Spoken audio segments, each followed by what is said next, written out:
Sebelumnya salam dan bahagia Bapak Ibu Dewan Guru, staf, kemudian Bapak Ibu kepala sekolah.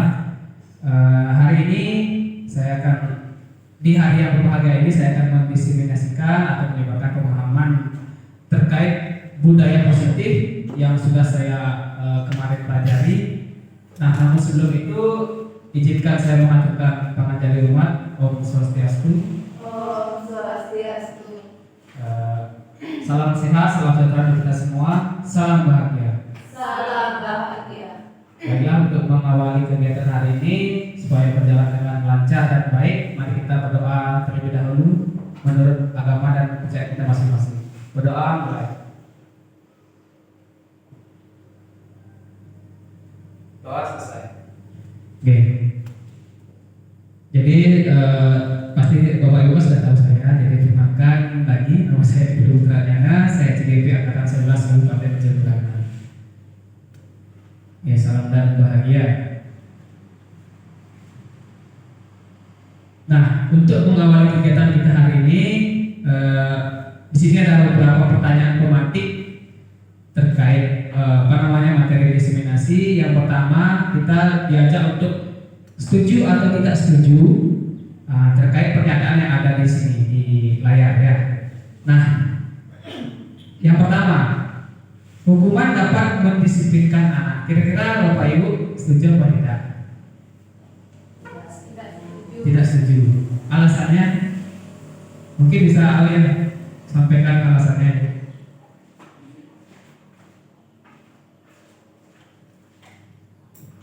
Baiklah, terima kasih atas waktunya. Di sini saya akan menjawab hukuman dapat mendisiplinkan anak.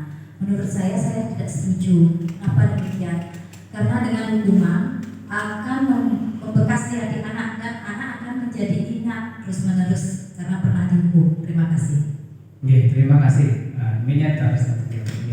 Ya, jadi menurut Ibu Juli bahwa hukuman itu bisa membuat anak ingat terus dan membekas di perasaannya. Nah, namun yang membekas itu berupa pengalaman yang positif apa negatif seperti itu. Menurut Ibu bagaimana? Kalau menurut saya pribadi, membekas di hati anak itu maksudnya berupa hal yang negatif. Seperti anak akan menjadi dendam pada gurunya, seperti itu. Terima kasih. Oke, terima kasih ya. Jadi jawabannya saya tanggung, jadi bisa diterima. Jadi di sini tidak mencari benar salah. Mungkin dari Bapak Ibu yang lain ada punya jawaban yang lain terkait hukuman dapat mendisiplinkan anak. Kira-kira semua setuju ya? Setuju. Semua setuju ya? Oke, terima kasih. Jadi hukuman dapat mendisiplinkan anak ini kita anggap tidak setuju semuanya ya, karena bisa memberikan kesan yang kurang baik dan membekas di hati anak-anak yang juga berdampak negatif. Oke. Kemudian yang pernyataan kedua, pemberian hukuman dengan hal positif seperti membaca dan membersihkan halaman sekolah dapat meningkatkan disiplin anak. Nah, kira-kira bagaimana? Setuju atau tidak setuju? Ayo, nggak apa-apa, nggak ada yang menyalahkan, nggak ada yang membenarkan di sini. Ya, bersuara gimana? Ayo, silakan. Iya, nggak apa-apa, nggak ada yang menyalahkan.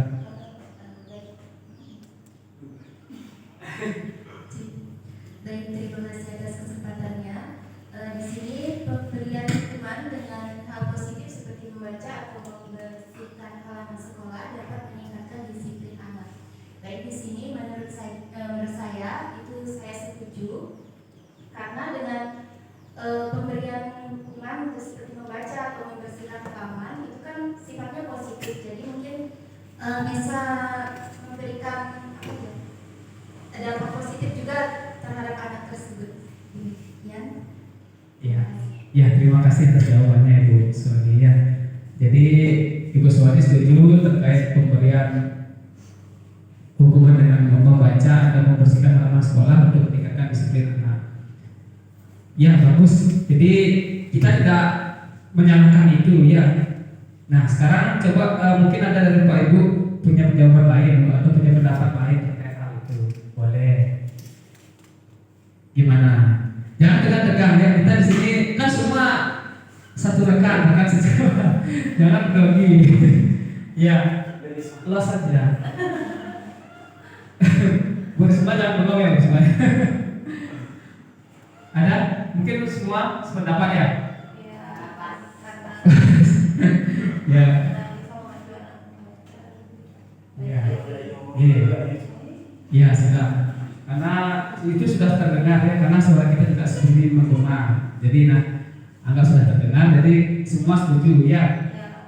Nah bisa.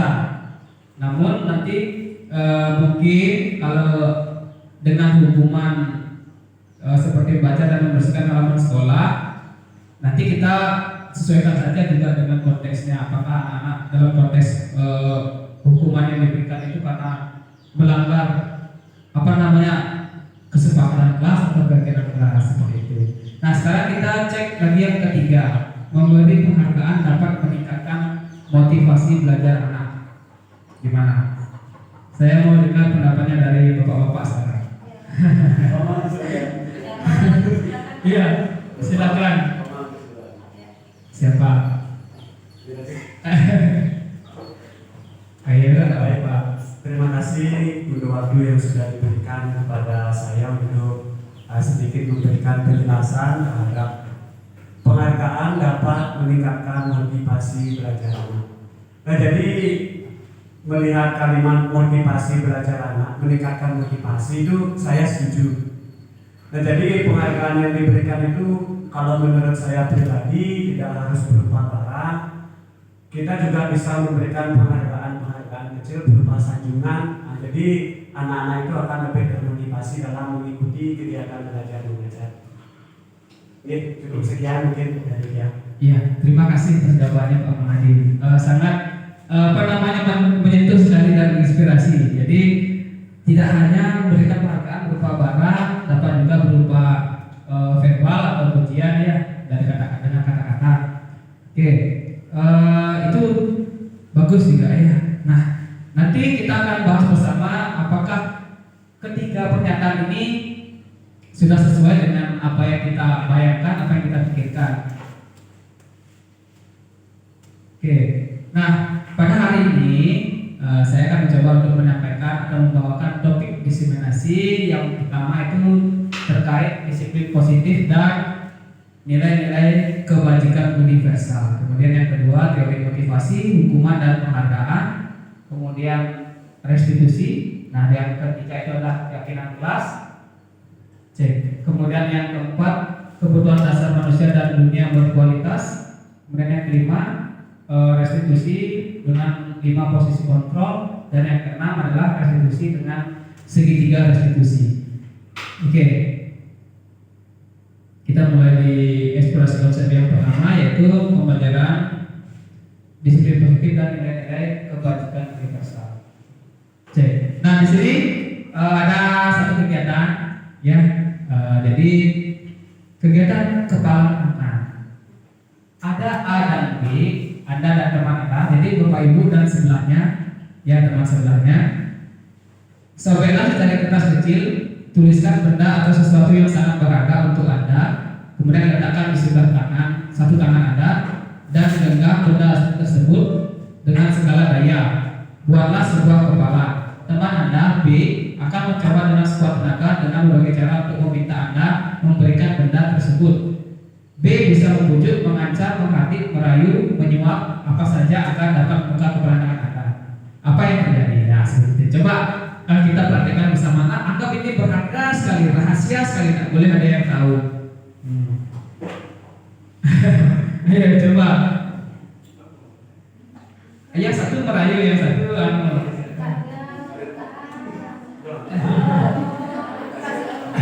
kira-kira dikasih tak ya? Pokoknya dia bawa apa nanti? Bawa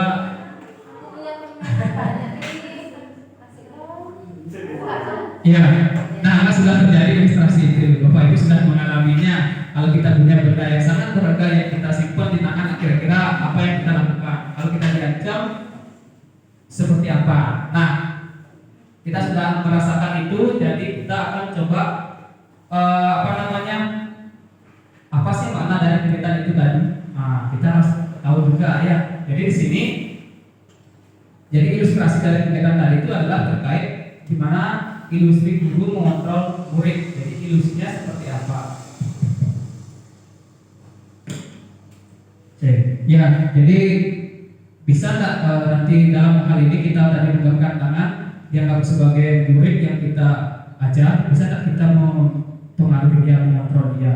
Sama seperti kita memegang tadi, bisa nggak kita dikontrol sama teman kita untuk mau membuka kepala tangan kita seperti itu. Kemudian yang kedua, ilusi bahwa kritik dan membuat orang merasa bersalah dapat menguatkan karakter. Dan yang ketiga, ilusi bahwa semua penguatan positif, efektif dan bermanfaat. Dan yang keempat, ilusi bahwa orang dewasa memiliki hak untuk memaksa. Oke. Nah, di sini ada perubahan paradigma atau cara kita berpikir terkait stimulus respon atau teori kontrol atau teori pilihan. Siapa sesungguhnya yang memiliki kontrol atau memiliki kendali?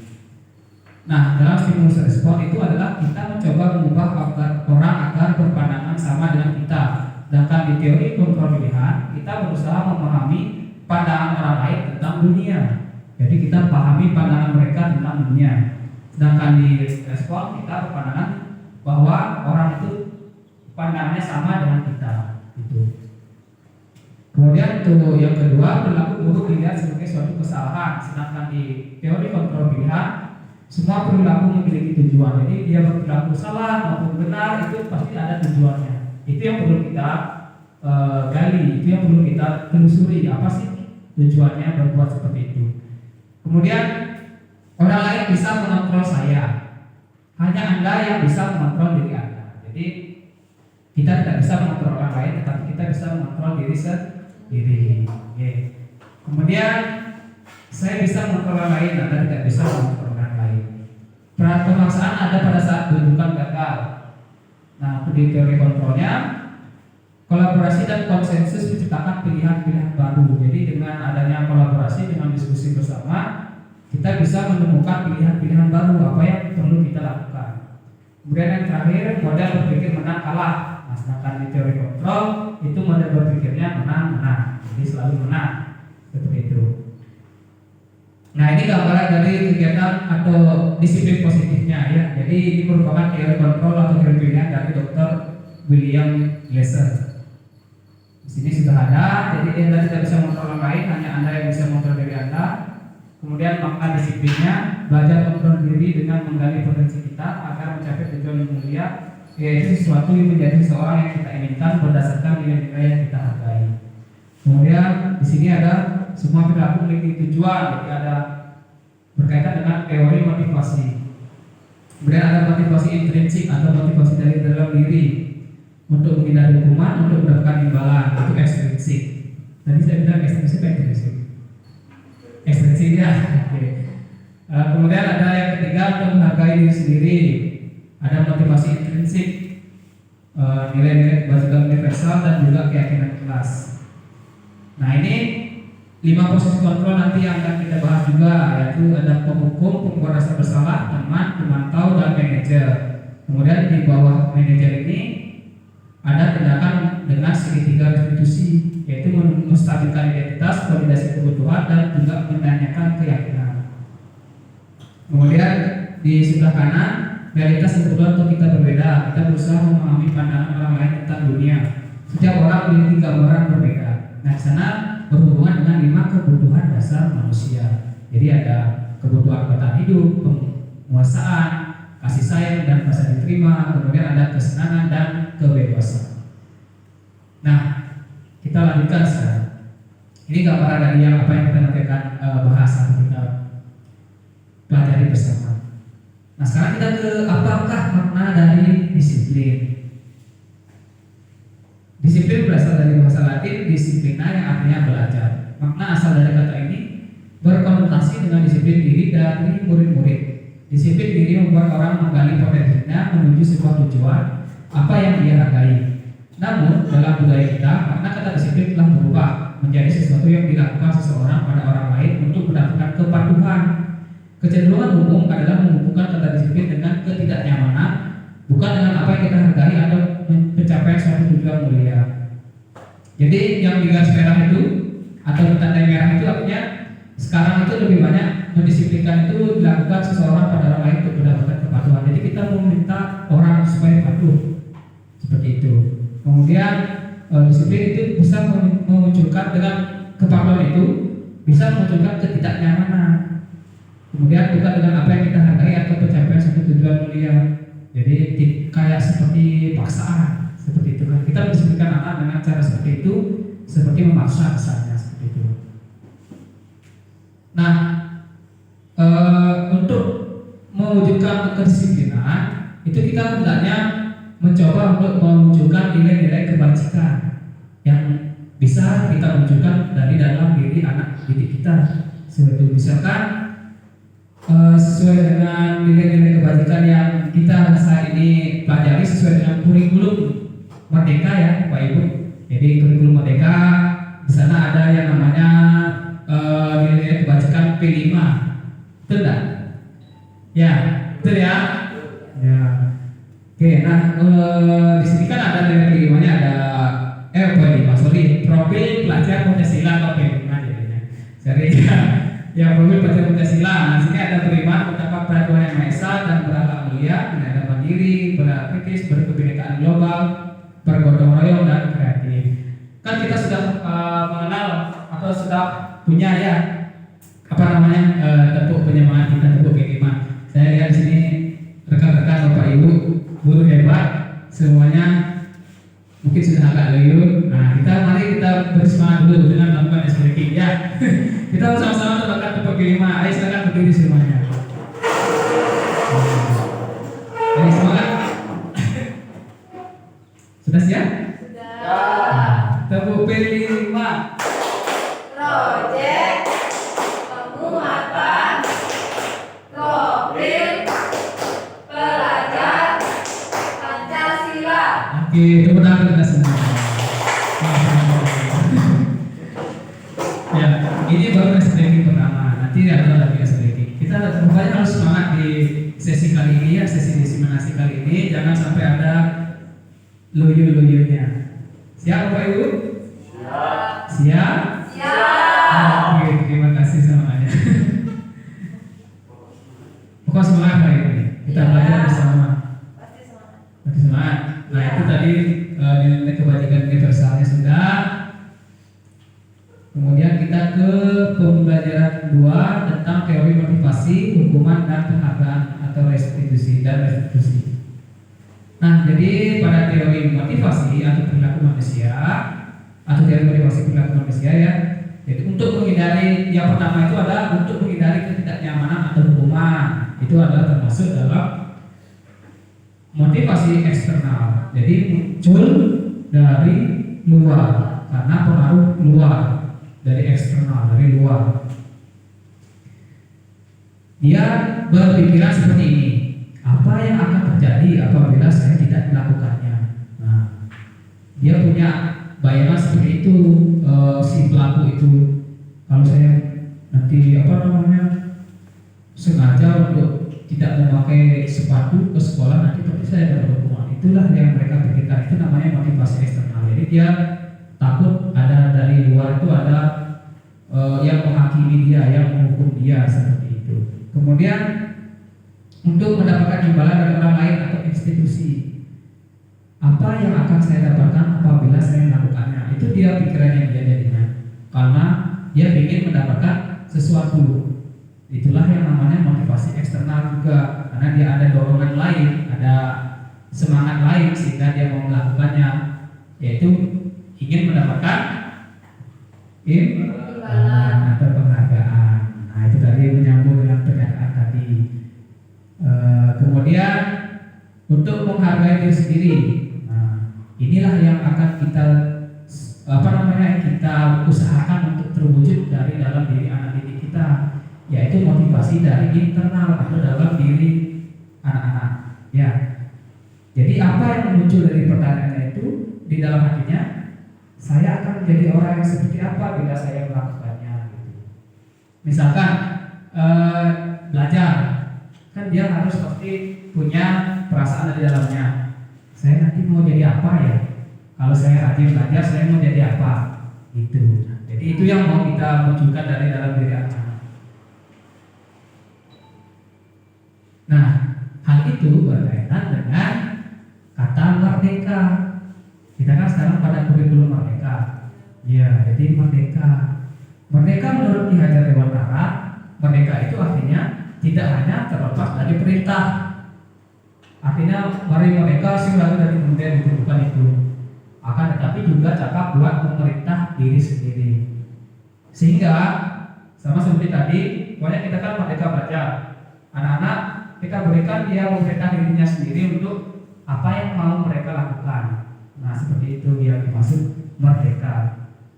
Tapi tetap belajar, jangan perintah sendiri tapi dipakai untuk bercanda atau mainan. Nah itulah yang perlu kita tuntun, yang perlu kita arahkan sesuai dengan filosofi pendidikan Ki Hajar Dewantara, di mana posisi seorang pendidik itu berperan sebagai penuntun, menuntun kodrat anak menuju mencapai cita-citanya nanti. Jadi kita tidak bisa untuk mengubahnya, hanya bisa menuntunnya. Sama seperti seorang petani, padi yang ditanam tidak mungkin berubah menjadi jagung, seperti itu. Sama seperti manusia juga, dia lahir sudah membawa kodratnya masing-masing. Nanti dia menjadi apa? Seperti itu. Jadi kita hanya bisa menuntun, mengarahkan. Nah, ini kita bahas untuk dihukum dan oleh penghargaannya. Jadi memilih bahwa penghargaan berlaku sama dengan hukuman dalam arti meminta atau membujuk seseorang melakukan sesuatu untuk memulai suatu tujuan tertentu dari orang yang meminta atau membujuk. Dorongannya eksternal dan akan ada faktor ketergantungan. Jadi keingatan dia begitu kan lagi gitu, yang bahasa Bali-nya. Beberapa dampak dari pemberian penghargaan, ya. Jadi dia dampaknya pengaruh jangka pendek dan jangka panjang. Jadi ada yang jangka pendek karena penghargaan, ada yang jangka panjang. Kemudian penghargaan menghukum. Kemudian penghargaan mengurangi ketepatan. Jadi mungkin tidak sesuai dia mendapat penghargaannya. Kemudian penghargaan tidak efektif. Jadi karena semakin seringnya dia berminat untuk mendapat penghargaan, jadinya anak-anak itu teruslah ingin mendapat penghargaan dan berlomba-lomba sehingga dianggap tidak efektif. Kemudian penghargaan merusak hubungan, sama seperti tadi dia berlomba-lomba dengan temannya untuk mendapat penghargaan sehingga mengabaikan sikap kerjasama dan saling memahami antar temannya, menghargai antar temannya, seperti itu. Kemudian penghargaan menurunkan kualitas, ya. Kemudian penghargaan mematikan kreativitas, bisa saja dengan banyaknya penghargaan kreativitas anak bisa berkurang karena niatnya hanya ingin mendapat penghargaan.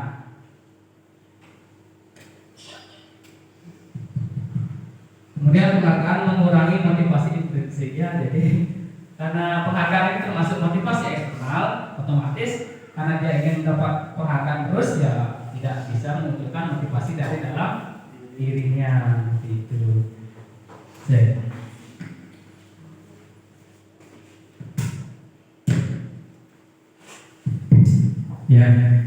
Ya mohon maaf, mic-nya agak main-main dikit. Ya. Nah, di sini ada bentuk penghargaan program kebajikan atau apresiasi. Dalam memberikan apresiasi atau pengakuan perlu diingat beberapa hal. Beri pengakuan secara khusus, kemudian beri pengakuan secara pribadi, beri pengakuan kepada semua murid secara bergantian, kemudian beri pengakuan secara konsisten, dan fokus pada proses. Makanya sekarang di kurikulum merdeka ini kita diajak untuk menilai anak atau menilai perilaku murid dalam pembelajaran itu kita melihat prosesnya. Sudah bagus tak dalam prosesnya, proses belajarnya, seperti itu. Tidak lagi kita fokus pada nilai akhir atau penilaian sumatifnya atau penilaian kalau zaman kurikulum 2013 itu penilaian PAT, kemudian PA PAS, SPTS, gitu. Jadi sekarang kita ambil nilainya yang lebih besar, bobotnya itu dari proses saat belajar, ya. Nah, di sini kita contoh pengakuan atau apresiasi kebajikan. Jadi ada pembuka. Kemarin saya perhatikan di nilai kebajikannya, rasa empatimu besar sekali. Kemudian pada situasi apa? Pada saat menolong murid baru Jadi anak ini memiliki rasa empati atau peduli, perhatian kepada rekan atau murid baru di kelasnya. Biarpun anak itu baru, tapi dia sudah menunjukkan rasa empati atau perhatian. Kemudian yang kedua, di pembuka saya menghargai, kemudian nilai kebajikan, kepedulianmu, situasi pada saat kamu bantu teman-temanmu di tugas kelompok. Jadi di tugas kelompok pun kita apresiasi juga dapat nilai tambahan untuk anak yang memiliki inisiatif membantu atau peduli dengan temannya untuk bekerja dalam kelompok gitu. Biasanya kan pasti ada tuh anak-anak dengan karakteristik yang berbeda-beda, dengan kemampuan yang berbeda-beda. Ada yang lebih cesplem, ada yang agak lambat. Nah, itu pasti kita sudah semua tahu itu, dan kita sudah mengalami itu dalam pembelajaran di kelas. Kemudian terima kasih untuk rasa tanggung jawabmu pada saat kamu memungut kertas-kertas yang berserakan di lantai. Jadi ada rasa terima kasih, nilai kebajikannya, rasa tanggung jawab ya. Kemudian situasinya pada saat kamu memungut kertas-kertas yang berserakan di lantai. Nah, ini beberapa nilai-nilai kebajikan yang bisa kita apresiasi di dalam kehidupan sehari-hari yang mungkin muncul, dan masih banyak lagi nilai-nilai kebajikan lain yang harus atau patut kita apresiasi jika itu dimunculkan oleh anak didik kita, seperti itu. Nah, sekarang ada beberapa pertanyaan, tugas, perbedaan hukuman dan konsekuensi. Jadi kita mengenal yang namanya hukuman dan sekarang ada yang namanya konsekuensi. Kira-kira mungkin ada yang mau membantu saya. Hukuman itu seperti apa? Kalau konsekuensi itu seperti apa? Ayo, siapa yang mau berpendapat? Om Agus, gimana? Hukuman, mau coba? Silakan. Agus, saya tunjuk ya, kita kan sama-sama belajar, mencoba aja, tidak takut salah. Baik, terima kasih atas kesempatannya. Perkenalkan, di sini nama saya Komang Agus Indrayasa, SPD. Saya alumni dari Universitas Pendidikan Indonesia. Di sini saya ingin memberikan pendapat mengenai hukuman. Hukuman itu merupakan tindakan yang dilakukan secara terpaksa ya, yang dilakukan oleh murid. Jadi kita menyuruh murid melakukan sesuatu padahal dia tidak suka, jadi terpaksa. Mungkin sekian yang bisa saya sampaikan. Itu menurut pendapat pribadi saya ya.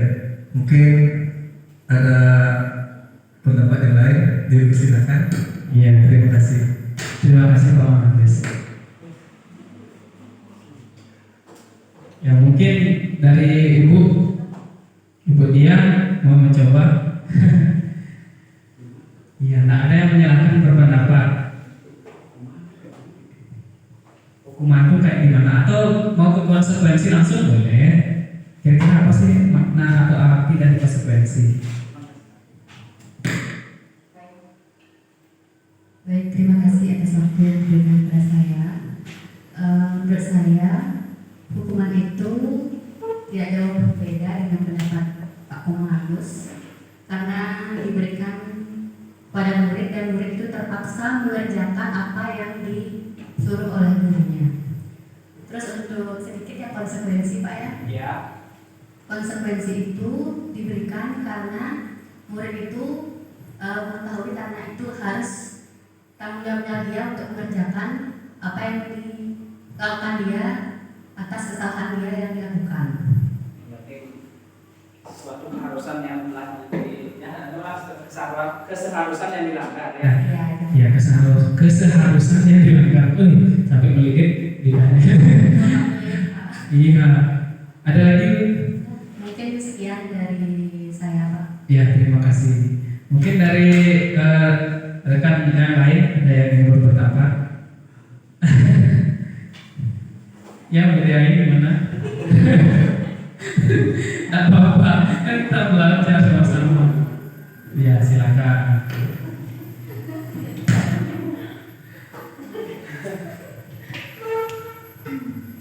Baik, terima kasih atas waktunya. Menurut saya, kalau hukuman dan konsekuensi itu berbeda ya. Kalau hukuman adalah merupakan hal yang negatif, karena itu merupakan melanggar aturan yang ada. Itu kita berikan hukuman. Kalau konsekuensinya itu adalah hasil atau akibat dari suatu tindakan seperti itu. Terima kasih. Ya, terima kasih jawabannya. Ya, tepat sekali ya. Jadi semuanya tepat. Jadi hukuman itu sifatnya negatif. Jadi berdampak, biasanya dampaknya negatif seperti itu. Kemudian konsekuensi itu adalah akibat hasil dari perbuatannya yang menyimpang, yang tidak sesuai. Dan itu biasanya berkaitan dengan kesepakatan. Misalkan dia sudah diajak belajar di kelas, tiba-tiba tidak mengerjakan tugasnya. Nah, konsekuensinya apa? Dia menulis ulang apa yang harusnya dia kerjakan. Jadi konsekuensi itu keseharusan yang dilanggar ya. Nah, sekarang ada beberapa pernyataan juga di sini, tindakan guru yang berkaitan dengan hukuman atau konsekuensi. Yang pertama, mencatat 100 kali dalam buku kalimat, saya tidak akan terlambat lagi karena terlambat ke sekolah. Wah, panjang ya 100 kalimat loh. Kira-kira masuk hukuman apa konsekuensi? Hukuman. Ada suara konsekuensi? Tidak ada. Oke, kita lihat ya, benar, hukuman ya. Jadi ini dia terlambat sekolah, tapi hukumannya mencatat, kan nggak nyambung ya. Kemudian, ya lihat ada. Berarti beli lapangan basket 2 kali karena terlambat ke sekolah.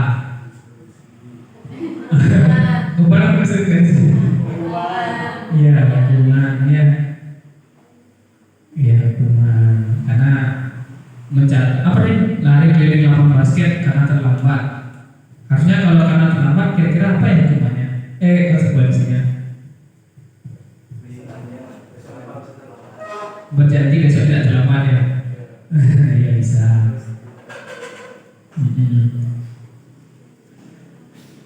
Kemudian ini saya baca saya tangannya tidak bisa diam. Murid diminta untuk push up 15 kali karena tidak menggunakan masker ke sekolah. Ya. Menggantikan kertas tugas teman yang telah dicoret-coret. Ya, mengganti ya, berarti dia mencoret-coret kertasnya terus diganti, berarti dia konsekuensi. Benar tak? Oh iya, benar ya. Kemudian membersihkan tumpahan air di meja tulis karena tersenggol pada saat belajar. Konsekuensi, paham hukuman? Ya, konsekuensi. Bu Risma gimana? Oke. Konsekuensi ya. Karena itu merupakan suatu tanggung jawabnya dia sudah menumpahkan air ya, menggunakan air. Kemudian yang berikutnya, murid disuruh untuk tidak mengenakan sepatu seharian di sekolah karena tidak mengenakan sepatu hitam. Mana tuh konsekuensi? Ya. Yang menjawab hukuman berapa orang? 1, 2, 3, 4. Iya, semua hukuman ya. Ada 7.000 peserta ya anak-anak. Hukuman ya. Menggunakan sepatu seharian. Tidak mengenakan sepatu seharian merupakan hukuman. Kemudian istri lagi lupa apa? Aduh, mungkin sudah efek siang hari bolong ini ya. Pelari keliling lapangan basket 2 kali karena terlambat 10 menit untuk pelajaran PJOK. Ya, konsekuensi atau hukuman. Konsekuensi, ya tadi sudah didengar bersama. Jadi kenapa konsekuensi?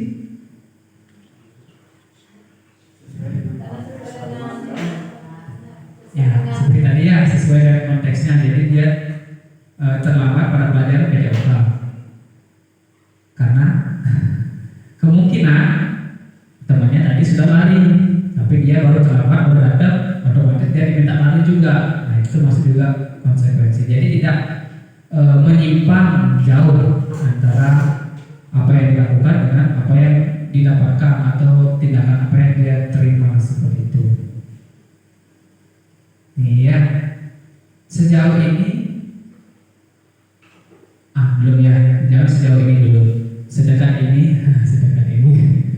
Di sini kita akan memahami perbedaan hukuman dan konsekuensi. Jadi mungkin kan Bapak Ibu bisa melihat juga. Jadi hukuman itu adalah sesuatu yang harus terjadi, menyakitkan yang harus terjadi. Kemudian konsekuensi itu sesuatu yang harus terjadi. Jadi nggak menyakitkan sama sekali, sehingga sakit kena, sehingga sakit hati. Kemudian membuat anak sakit ada fisik maupun hati untuk jangka waktu lama, itu hukuman, dampak dari hukuman. Kemudian membuat anak merasa tidak nyaman dalam jangka waktu pendek. Berarti konsekuensi itu hanya pendek jangka waktunya, karena dia merasa itu salah saya, itu tanggung jawab saya gitu. Kemudian anak membenci kedisiplinan, ijek kok hati emosi dendam. Anak menghargai disiplin kalau konsekuensi. Kemudian hukuman bersifat paksaan, kalau konsekuensi itu stimulus respon sifatnya, jadi butuh pancingan, ada tanggapannya atau responnya. Kemudian mendorong anak menyakiti diri sendiri, itu hukuman. Sedangkan konsekuensi mendorong anak agar mudah menyesuaikan diri. Sedangkan di hukuman lagi konsep diri yang buruk, sedangkan konsekuensi konsep diri yang baik. Dan di hukuman anak belajar untuk menyembunyikan kesalahan, sedangkan di konsekuensi anak belajar untuk mematuhi peraturan. Dan yang terakhir, marah, rasa bersalah, dipermalukan, merasa tak dihargai, itu efek dari hukuman. Sedangkan di konsekuensi, kehilangan hak, dibuat tidak nyaman, diasingkan untuk sementara atau terkejut. Mohon maaf saya pakai bahasa campur biar kita sama-sama tidak tegang ya, Pak Ibu ya. Ayo kita di sini kan sama satu keluarga ya, kan tegang ya. Iya, nanti aja tegangnya. Oke. Nah, itu tadi untuk materi perbedaan hukuman dan konsekuensi. Sekarang kita lanjut ke restitusi. Jadi tadi sebelumnya kita sudah mengenal kata restitusi. Restitusi itu adalah proses menciptakan kondisi bagi murid untuk memperbaiki kesalahan mereka sehingga mereka bisa kembali pada kelompok mereka dengan karakter yang lebih kuat. Jadi kita ajak mereka untuk mengenali mengenali kesalahan mereka, dan kita mengajak untuk menemukan apa sih solusi untuk memperbaiki kesalahan mereka sehingga mereka nanti bisa kembali lagi dengan kelompok mereka atau teman-teman mereka, seperti itu, dengan perasaan yang tidak bersalah lagi. Kemudian membantu murid berpikir tentang orang seperti apa yang mereka ingin menjadi dan bagaimana mereka harus memperlakukan orang lain. Nah, ini menurut teori dari Gosen tahun 2004. Ini dia. Jadi hukuman itu termasuk dalam identitas gagal. Jadi identitas sukses itu ada konsekuensi dan ada restitusi yang berujung pada sikap disiplin. Oke, mohon maaf saya tak bawa pointer, jadi tunjuk-tunjuk aja. Kan bisa juga Bapak Ibu ya. Keterbatasan kita tetapi tidak mengurangi makna kita dalam belajar bersama. Ya, betul. Oke. Hukuman ini tadi sudah sesuatu yang menyakitkan. Nah, ini sudah juga kita bahas konsekuensi. Nah, di restitusi beda lagi. Jadi dalam restitusi restitusi itu merupakan pilihan. Jadi yang ini tadi sesuatu harus terjadi, sesuatu menyakitkan itu kalau restitusi merupakan pilihan. Kemudian kedua, mengeluarkan untuk murid atau anak dalam jangka waktu panjang. Kemudian korban mendapatkan ganti. Pokoknya dia anak itu bakal mencahin apunya, mencahin gelas atau mencahin matahin pulpen teman. Jadi yang kita tindak atau kita ajak restitusi itu anak yang melakukan kesalahan itu, dia nanti bisa untuk mengganti apa yang sudah dia rusak, seperti itu. Kemudian murid atau anak mendapatkan penguatan. Jadi kita berikan dia penguatan, motivasi. Masalah terpecahkan, kemudian murid belajar bertanggung jawab untuk perilakunya dan fokus pada pemecahan pemecahan masalah ya. Itu. Kemudian ciri-ciri restitusi bukan untuk menebus kesalahan, namun untuk belajar dari kesalahan, memperbaiki hubungan ya, hubungan yang harmonis. Tawaran bukan paksaan. Restitusi untuk melihat ke dalam diri. Restitusi mencari kebutuhan dasar yang mendasari tindakan. Kemudian restitusi diri adalah cara yang paling baik. Kemudian restitusi fokus pada karakter bukan tindakan. Restitusi fokus pada solusi. Restitusi mengembalikan murid yang berbuat salah pada kelompoknya. Itu ya. Jadi habis dia punya masalah dengan orang itu, dia bisa kembali lagi ke kelompoknya dengan perasaan yang baru. Nah, sekarang kita beranjak ke keyakinan kelas. Apa sih keyakinan kelas? Nah, keyakinan kelas terdiri atas dua kata dalam bahasa Indonesia, yaitu keyakinan dari kata dasar yakin dan kata kelas. Jadi keyakinan merupakan menurut KBBI, keyakinan merupakan kepercayaan dan sebagainya yang sungguh-sungguh atau berupa kepastian dan ketentuan. Sedangkan kelas merupakan tingkat atau tempat belajar di sekolah. Ya pasti kita sudah tahu pasti dari kelas. Nah keyakinan juga itu pasti berkaitan dengan kepercayaan, ketentuan yang dijalankan dengan sungguh-sungguh. Nah sekarang kita sebutkan keyakinan kelas adalah pedoman dalam bersikap dan berlaku di kelas yang disepakati bersama guru dan murid. Nah jadi kita sekarang di kurikulum merdeka ini hendaknya dalam satu kelas itu memiliki yang namanya keyakinan kelas. Bapak Ibu, kita bersama-sama untuk mengajak murid kita membuat keyakinan kelas agar mereka bisa berkontribusi atau mau menjalankan apa yang menjadi ide mereka. Oh saya ini kelas, di kelas saya ini seperti ini, saya ini bersama teman-teman untuk melakukan hal ini. Itu.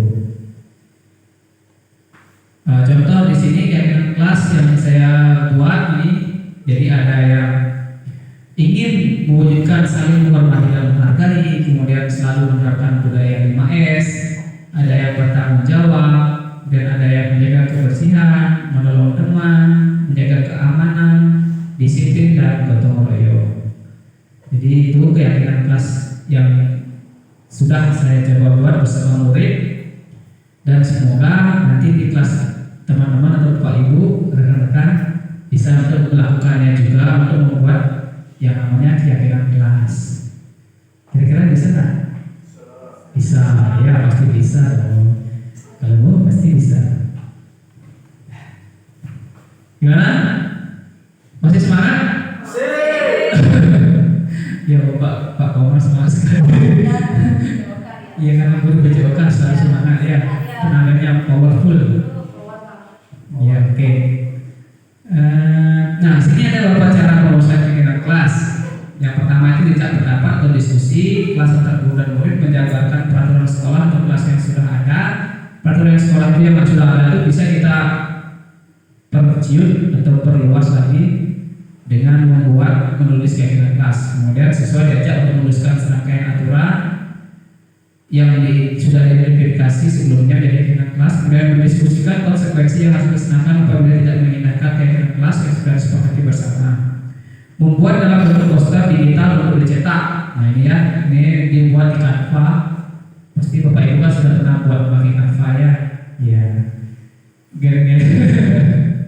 Sudah saya lihat itu ada beberapa poster di ruang kelasnya. Kemudian merefleksi dan meninjau ulang kapan saja kegiatan kelas ini perlu direvisi. Itu ya. Nah sini saya ada video membuat perkenalan kelas kegiatannya ya. Lalu saya konekkan dulu.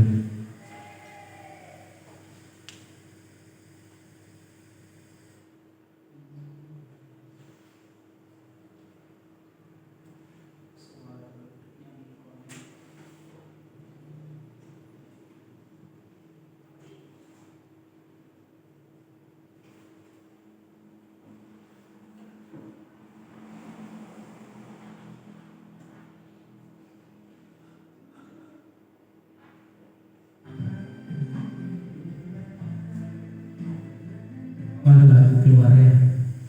Sebentar.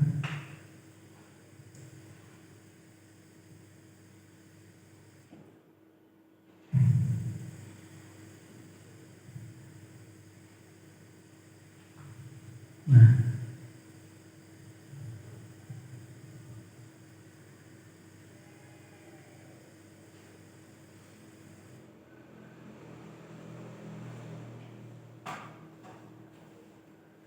Nah ini jadi beberapa video yang saya buat terkait kegiatan kelas. Mungkin nanti kita coba cek ini ya. Kok di sini suaranya kecil?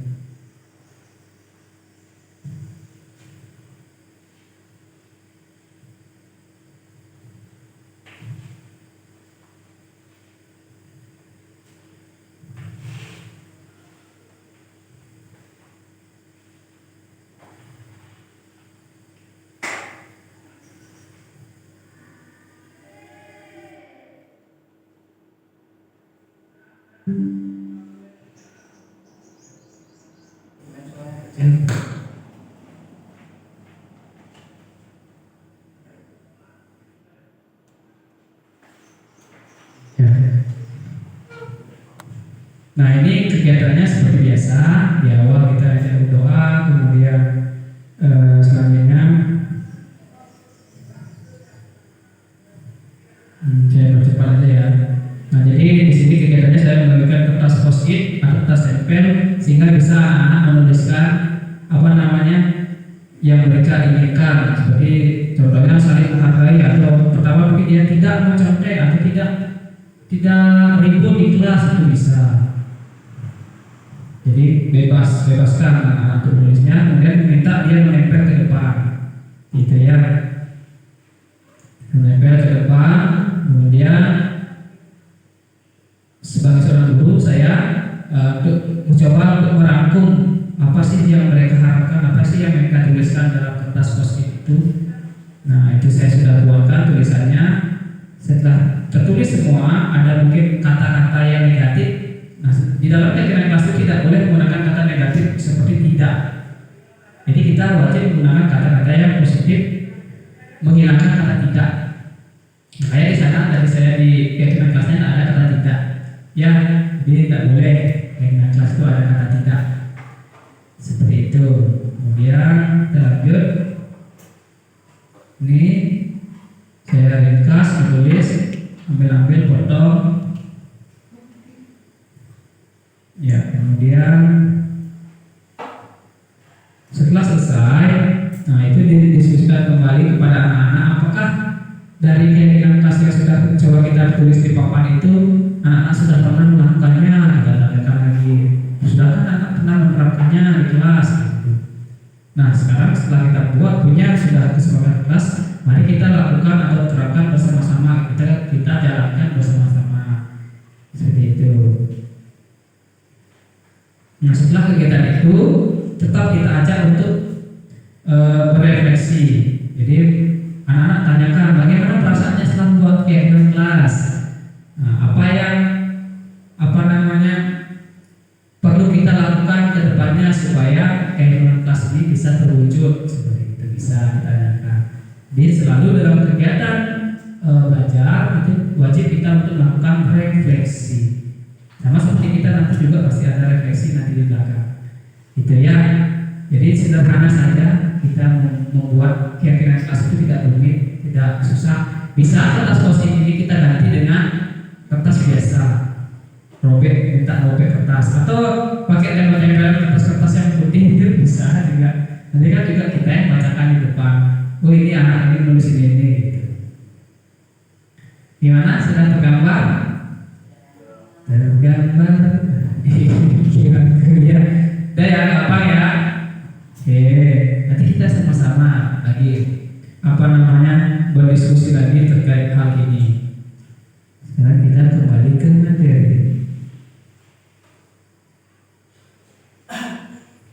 Mohon maaf juga ini kondisi lagi agak kurang fit, suaranya agak cempreng-cempreng basah. Nah, sekarang kita ke kebutuhan dasar manusia dan dunia berkualitas. Jadi di sini ada Tadi sebelumnya kan kita sudah lihat berapa sih ada kebutuhan dasar manusia? Ada berapa tadi? Ada 5, bagus ya, masih ingat. Ada 5 ya. Jadi inilah dia. Kebutuhan yang pertama, yang paling utama adalah bertahan hidup atau survival. Ya, survive.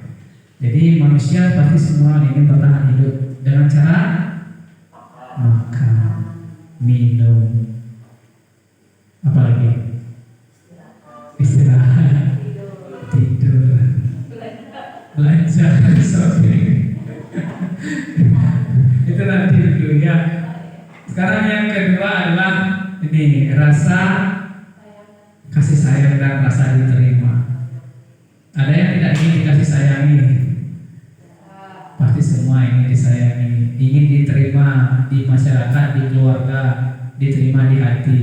Ya, iya, tuh. Belonging, jadi belonging bisa diterima ya.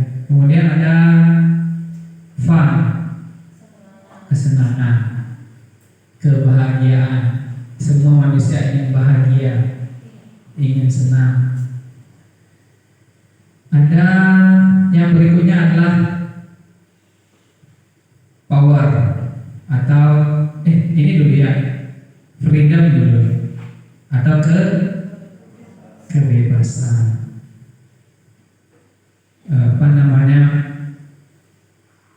Semua orang ya juga sama, semua orang pasti ingin bebas berekspresi, ingin bebas untuk melakukan hal yang dia sukai, senangi, tetapi tidak menyimpang atau tidak melanggar yang sudah menjadi ketentuan seperti itu.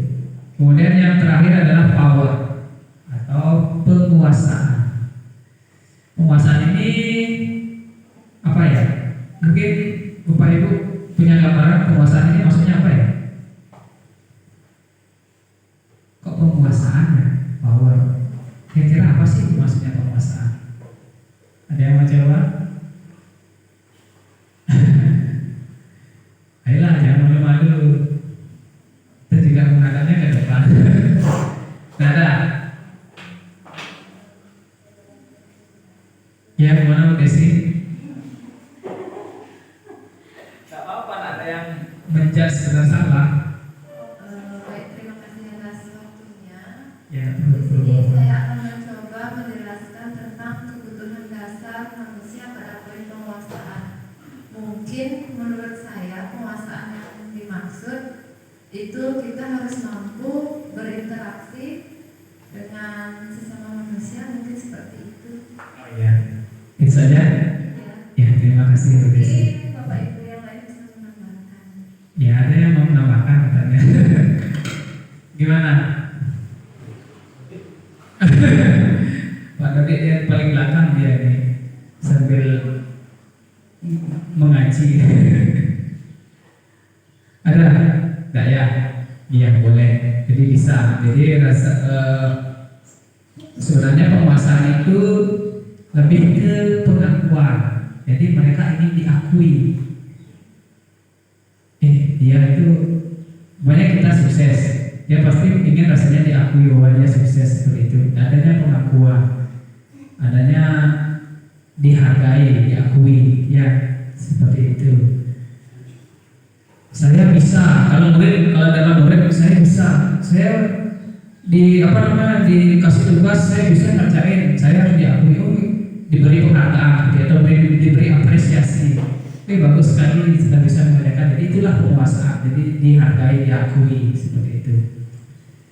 Makanya berkaitan dengan power. Ya, sudah? Oke. Selanjutnya itu kita ke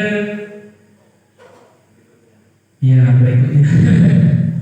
5 posisi kontrol, ya. Kontrol. Nah, jangan sampai salah. Iya, baru siang-siang salah ucap nanti. 5 posisi kontrol. Di sini ada tabel,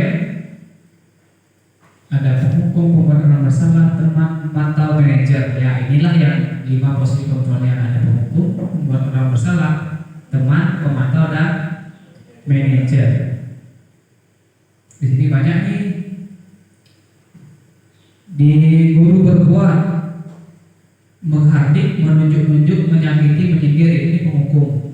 Kemudian guru berkata, kalau kamu tidak melakukannya, awas ya, rasakan. Nah, itu penghukum. Hasilnya muridnya memberontak, menyalahkan orang lain, berbohong. Kaitan dengan dunia berkualitas, murid dapat melakukan guru di luar dunia berkualitas. Melelahkan guru.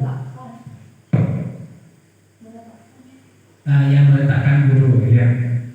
Saya namakannya agak kabur. Meletakkan guru di luar dunia berkualitas. Kemudian murid berkata, biarkan saja, nanti juga marah-marah lagi. Dampak pada murid mengulangi kesalahan. Ini efek dari penghukum. Kemudian ada pembuat dasar bersalah.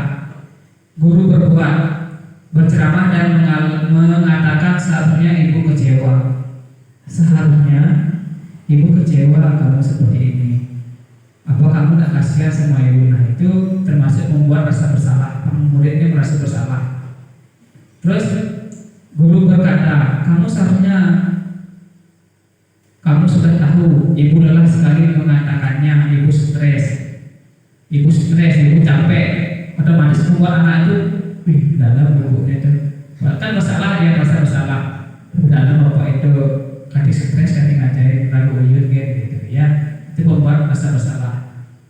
Kemudian menyembunyikan atau menyangkal atau berbohong, ini hasilnya, ya. Menyembunyikan, menyangkal atau berbohong. Kemudian kaitan dengan dunia berkualitas, murid meletakkan guru di dalam dunia berkualitas. Murid berkata, maafkan saya. Kalau di sini rasa bersalah, ya, pasti dia bilang maaf bu, gitu. Saya sudah stres, ibu sudah buat ibu stres. Saya sudah stres, ya. Kemudian dampak pada murid merasa rendah diri. Oke, cukup bagus ya kayaknya, ya. Kemudian sebagai teman, nah ini juga termasuk dia identitas berhasil atau sukses. Kontrol, tapi masih masuk kontrol dari luar, sama dengan penghukum dan pembuat bersalah tadi.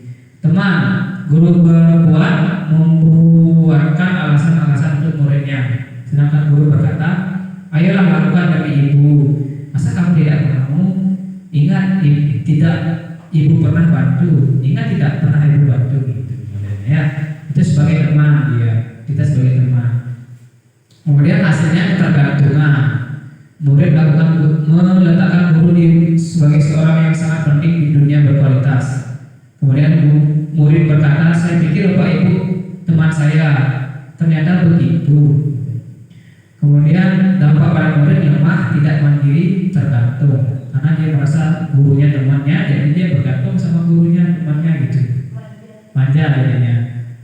Kayak sekarang kita hati-hati juga anak-anak nanti terlalu menganggap kita teman juga, nanti bahaya dengan dia menggunakan kata-kata yang dianggap termasuk bahayanya. Itu yang kita takutkan, ya.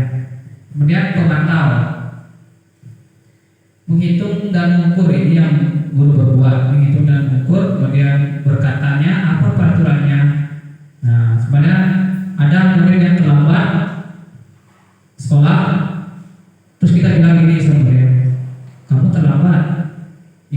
peraturannya. Nah, itu termasuk pemantau. Jadi kita mengingatkan apa yang sudah dia langgar, itu pemantau. Kemudian menyesuaikan diri bila diawasi, ini hasilnya ya, menunjukkan diri bila diawasi. Kalau tidak diawasi ya lagi itu. Kemudian kaitan dengan dunia berkualitas, murid menandakan guru peraturan dan hukum di dunia berkualitas. Kemudian murid berkata, berapa banyak bintang yang saya harus peroleh, berapa halaman yang harus saya tulis. Itu dia, karena pemantau. Jadi dia kayak konsekuensi tadi, kayak konsekuensi dia tidak mengerjakan tugas, berapa yang saya harus tulis, berapa banyak yang saya harus kerjakan. Itu konsekuensi di hasil dan hasil dan dilakukan pemantau. Itu posisi gurunya sebagai pemantau, seperti itu. Kemudian dampak pada muridnya menitik beratkan pada sanksi atau hadiah untuk dirinya.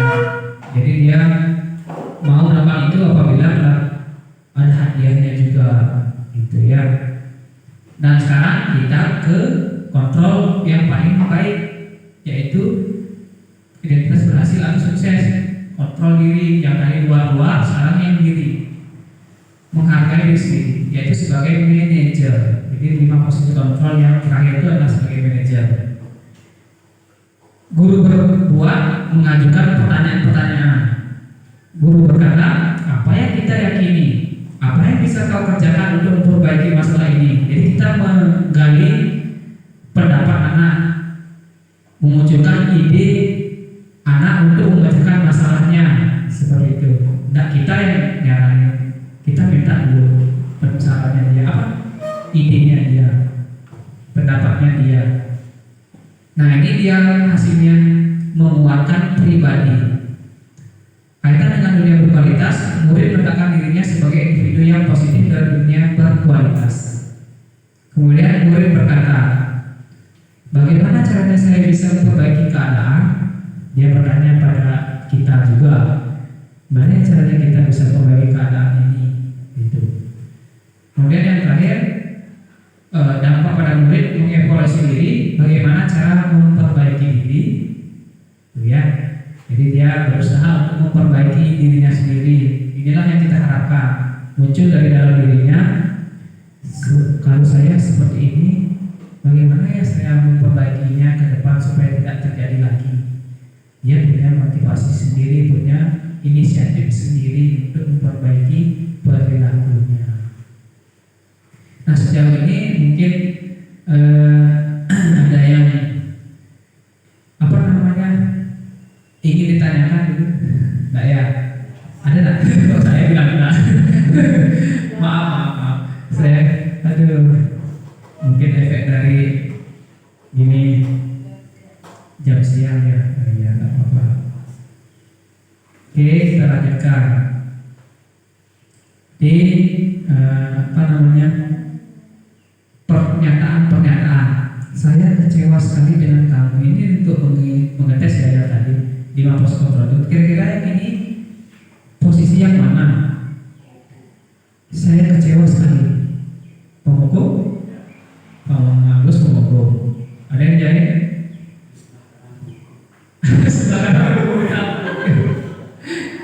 Ada 5 kali. Penghukum, pembuat bersalah, teman, pemantau, dan manajer. Ada 5. Yang mana berarti kalau saya kecewa? Membuat bersalah. Tidak apa. Ya, kita lihat yuk. Ya, membuat orang bersalah. Oke ya.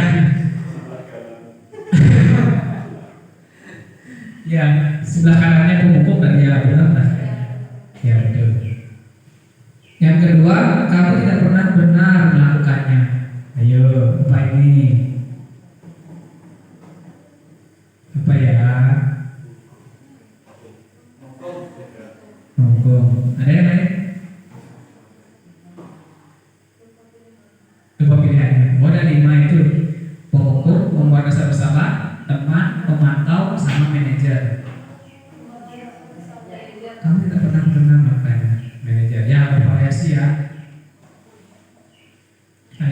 tes.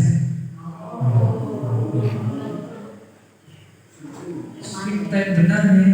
Kalau beli kan sepatu harus ini benar sepatu kaos kaki coklat. Kaos kaki padam. Ayolah lakukan dari Bapak.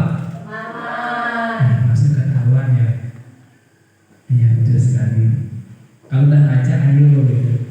Demi Bapak Ibu teman ya, timpal. Apakah kamu mau mendapatkan stiker bintang hari ini? Sebagai apa? Apa stiker?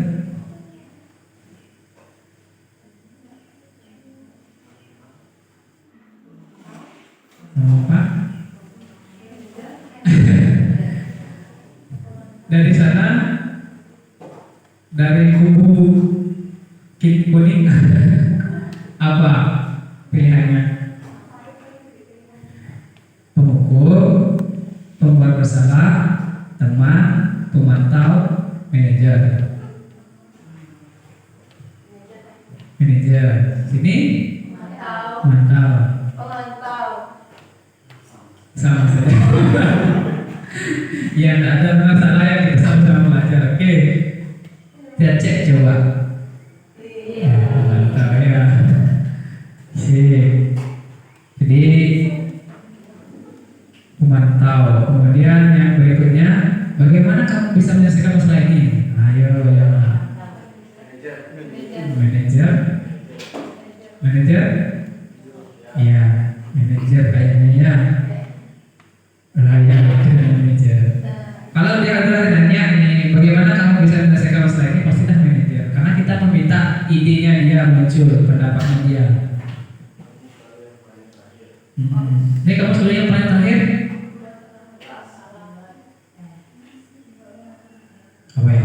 Teman, bersalah, penghukum, pemantau, atau manajer. Ya, cukup membingungkan ya. Coba kita cek.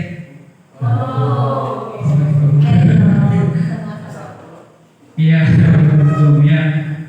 Jadi itu tadi tugasnya. Bergerak antara peraturan, pemantau, konsekuensi atau hadiah, nilai-nilai manajer perbaikinya. Jadi sehingga kalau kamu tidak apa-apa titik-titik, saya akan diberikan konsekuensi untuk membuat tidak nyaman. Ini yang peraturan, yang memantau, yang konsekuensi atau hadiah. Jadi ada penghukumnya di sini. Ya, kalau kamu tidak datang tepat waktu, saya akan menghukum kamu jongkok bangun 1000 kali. Itu termasuk membuat tidak nyaman. Kalau kamu tidak mengejar tugas, saya buatkan netek di dada supaya berdiri di lapangan. Itu pasti tidak nyaman dong. Iya, sesudah mencatat satu buku gitu. Tapi kenyataannya tidak selalu buruk ya, hasilnya juga ada juga yang baik. Tapi kita menganggap itu adalah hal yang negatif dalam kurikulum merdeka seperti itu. Kemudian nilai-nilai manajer memperbaikinya. Nah, di sini ada yang dikatakan nanti kalau ingin melakukan ini nilai-nilai kebajikan sebagai manajer dan memperbaikinya. Apa yang kamu yakini? Bagaimana memperbaiki masalah ini? Itu kita yang tanyakan. Beda dengan ini galak-galak. Nah ini dia bertanya biar anak itu merasa nyaman. Jadi perbaikinya kita berdua mengatakan apa yang kita butuhkan. Jadi bersama-sama mencari solusi, mencari pembacaan masalah. Nah sebelum lanjut, kita lanjut dulu ya. Kita menuju ke segitiga restitusi. Nah dalam segitiga restitusi itu ada 3 hal, namanya juga segitiga, pasti ada 3 hal yang perlu kita lakukan. Yaitu yang pertama itu adalah validasi kebutuhan, yang kedua menstabilkan identitas. Ini dulu yang pertama ya, menstabilkan identitas, lalu validasi kebutuhan, dan yang terakhir adalah menanyakan keyakinan. Di menstabilkan identitas, kita memberikan pertanyaan-pertanyaan seperti setiap orang pasti pernah melakukan kesalahan. Kamu bukan satu-satunya yang pernah melakukan ini. Kemudian yang divalidasi ini, adakah cara yang lebih efektif untuk mendapatkan apa yang kamu butuhkan? Kamu tentu punya alasan mengapa melakukan itu. Sedangkan di keyakinan, nilai-nilai apa yang telah kita sepakati, kamu ingin menjadi seorang yang seperti apa? Jadi tahapannya dari bawah naik ke kanan, bawah kiri kanan, menstabilkan identitas, validasi, menanyakan keyakinan. Itulah yang kita lakukan dalam segitiga restitusi. Nah, untuk buat anak yang merasa gagal karena berbuat salah menjadi positif terhadap dirinya, ini yang menstabilkan identitas. Guru berkata, berbuat salah itu hal yang manusiawi. Tidak ada manusia yang sempurna. Bapak Ibu juga pernah buat salah. Kita pasti bisa menyelesaikan masalah ini. Kemudian Bapak Ibu tidak tertarik untuk mencari tahu siapa yang benar dan siapa yang salah. Bapak Ibu lebih tertarik untuk menyelesaikan masalah. Itu yang dikatakan dalam menstabilkan identitas. Kalau kamu menyalahkan diri sendiri terus-menerus, apakah kamu bersikap baik pada dirimu sendiri? Gitu. Jadi kita stabilkan identitasnya dulu, stabilkan emosionalnya dulu. Itu yang dilakukan dalam segitiga restitusi. Kemudian validasi kebutuhannya sekarang, atau validasi tindakan. Membantu murid mengenali basic need atau kebutuhan dasar yang ingin dipenuhinya ketika melakukan kesalahan itu. Pada dasarnya setiap tindakan manusia tujuannya adalah memenuhi basic needs. Apakah itu power, freedom, love, energy, fun atau survival. Guru berkata, kamu bisa saja kan melakukan hal yang lebih buruk, tapi kamu tidak melakukannya kan? Itu di sana divalidasi. Kamu pasti punya alasan mengapa melakukannya. Kan kita perlu validasi kan? Kenapa dia melakukan kesalahan? Apa sih alasannya? Kemudian apa yang penting bagi kamu? Gitu. Kamu boleh tetap berusaha menjaga sikap itu, tapi tambahkan sikap lain yang baru. Maka kamu belajar cara lain untuk mendapat yang kamu butuhkan tanpa harus menunggu. Apakah kamu bisa melakukan dengan lebih baik besok lagi? Itu validasi. Ya. Oke, lanjut. Menanyakan keyakinan. Yang terakhir ya, segitiga restitusi yang kegiatan terakhir. Anak-anak melihat kesalahannya dihubungkan dengan norma sosial dan nilai-nilai yang mendasari manusia berinteraksi dengan orang lain. Guru berkata, apa nilai yang kita percaya di kelas sekolah kita? Nah, itulah pentingnya. Makanya wajib kita dalam awal pelajaran kalau bisa membuat keyakinan kelas dulu, supaya kita bisa menanyakan nanti sama anak-anak apa nilai yang sudah kita sepakati di kelas, apa yang sudah kita percaya. Kemudian nilai-nilai universal apa yang telah kita sepakati. Kelas yang ideal itu seperti apa sih? Kamu ingin menjadi anak seperti apa? Kalau kamu melanggar gini, nanti kamu mau jadi anak seperti apa? Minta dia pendapatnya. Nah, itulah yang nanti akan menunjukkan motivasi dalam diri untuk tidak melakukan hal yang salah lagi. Apa yang kamu rasakan ketika kamu melakukan itu, kamu menjadi orang yang seperti apa? Itu jadi menanyakan keyakinan. Mungkin itu saja untuk materi hari ini. Kita lanjut ke diskusi ya. Diskusi. Namun sebelum diskusi, saya ingin menampilkan sedikit terkait video tentang demonstrasi segitiga restitusi.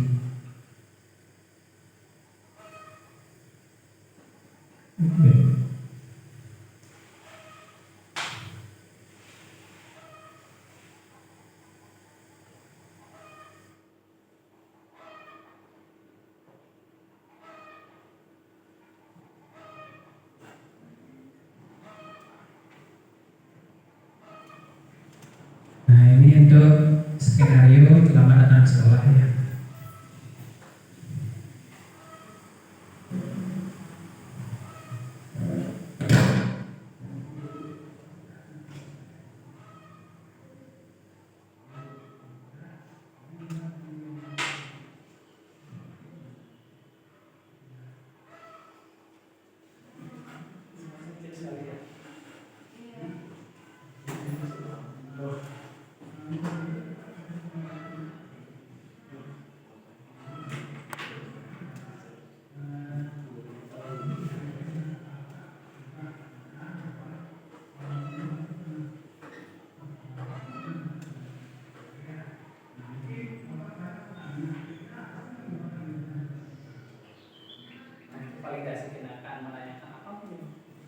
yang menyebabkan Ayu datang terlambat ke sekolah?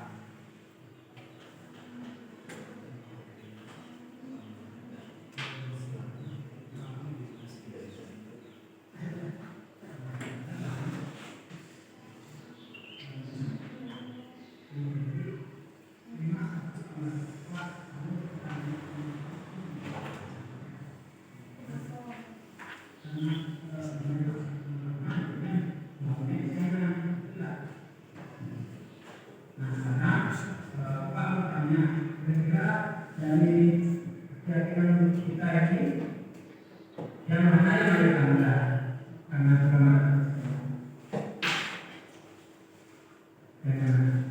ini menanyakan keyakinan.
Ayu, tadi bagaimana perasaannya ketika kita melakukan kegiatan segitiga diskusi?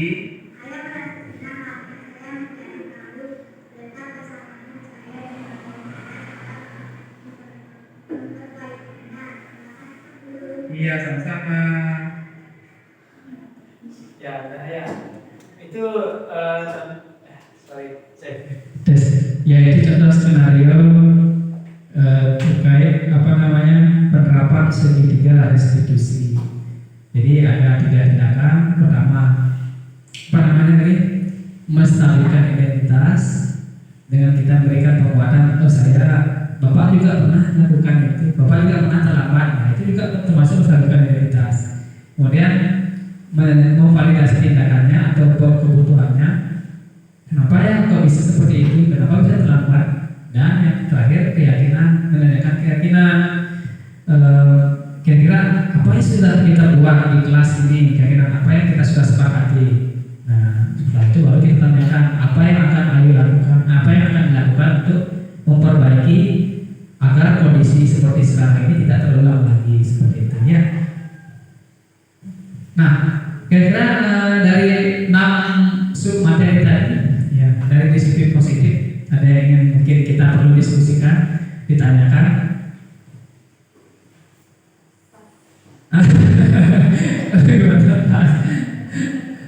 Ya, ada yang bertanya.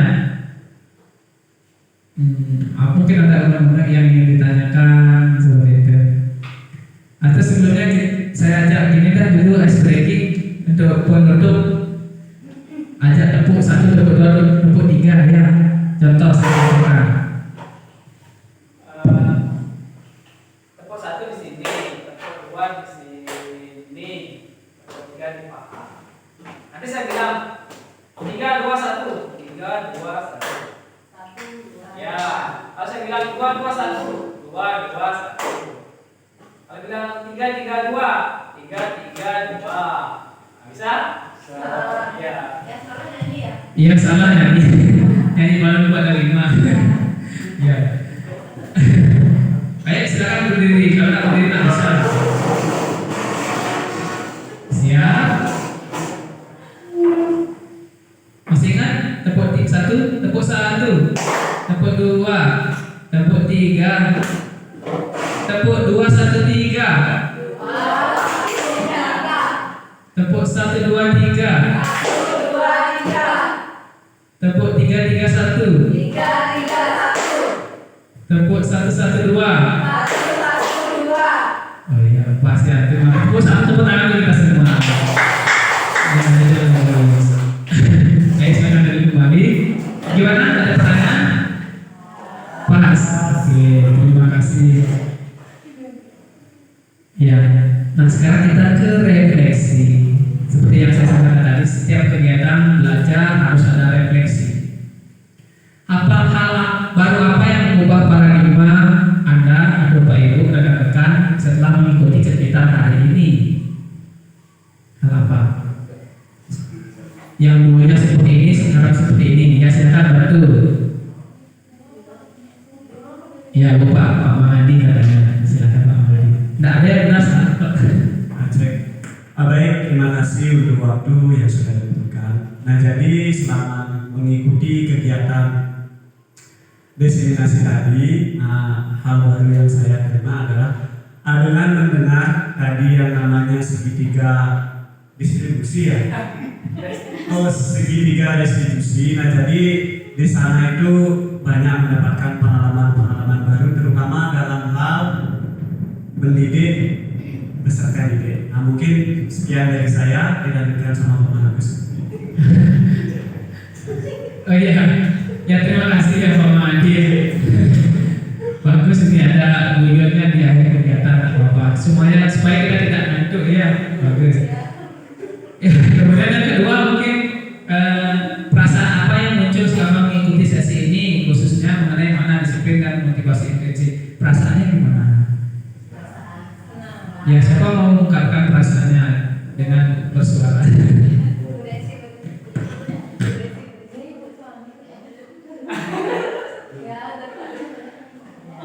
Ya, coba. Ya, senior kita.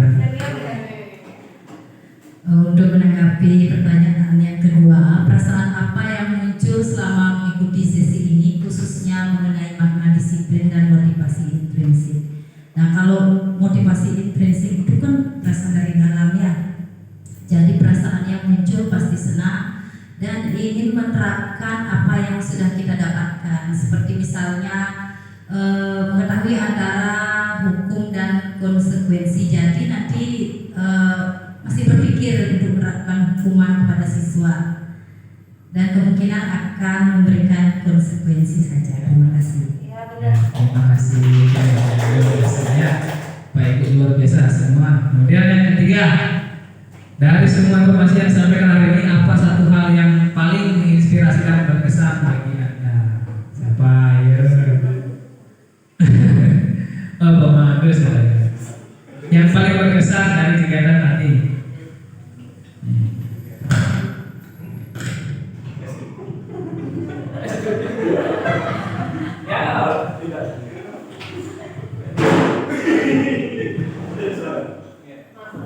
Baik, terima kasih ya.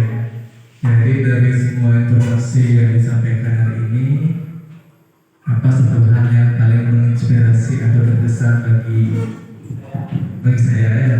Jadi dalam materi tadi sudah disampaikan bagaimana akibat kalau kita menghukum murid. Jadi itu berarti sikap yang negatif untuk dilakukan.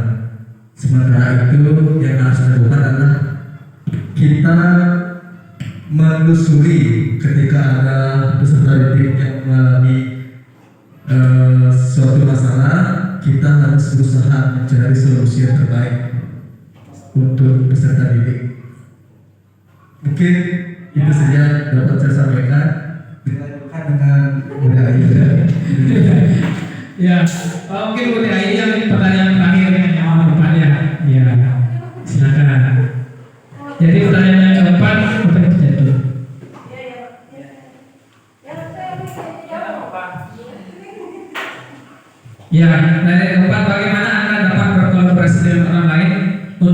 memperkuat dan menyebarkan budaya positif di komunitas Anda atau tempat kerja Anda.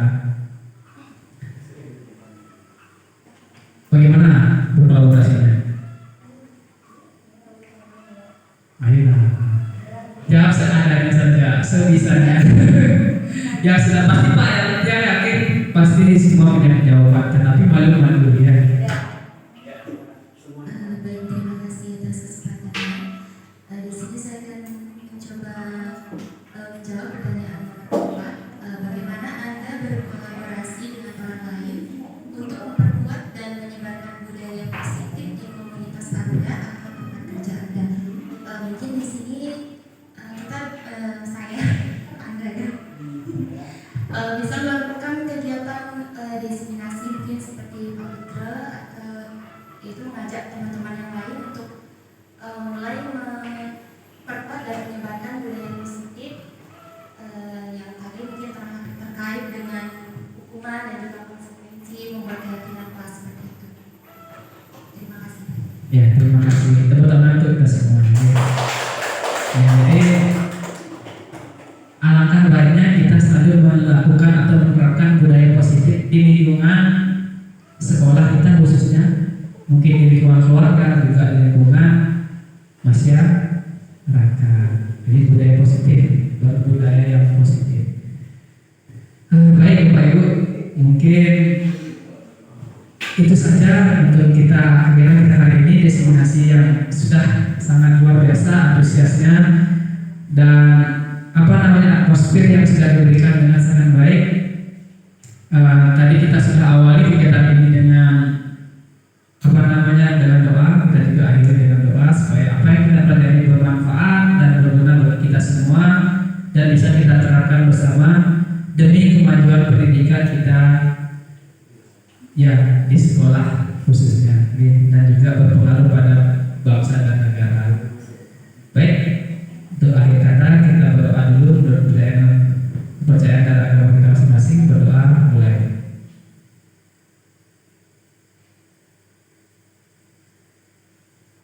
Doa selesai. Akhir kata saya tutup dengan Parama Santi. Om Santi Santi Santi Om. Salam. Dan saya ucapkan terima kasih ya sebelumnya supaya tidak lupa, tadi sudah berulang kali saya ucapkan terima kasih atas atensinya. Jadi salam dan bahagia untuk kita semua. Salam bergerak dan menggerakkan. Ya. Dan saya akhiri dengan mengucapkan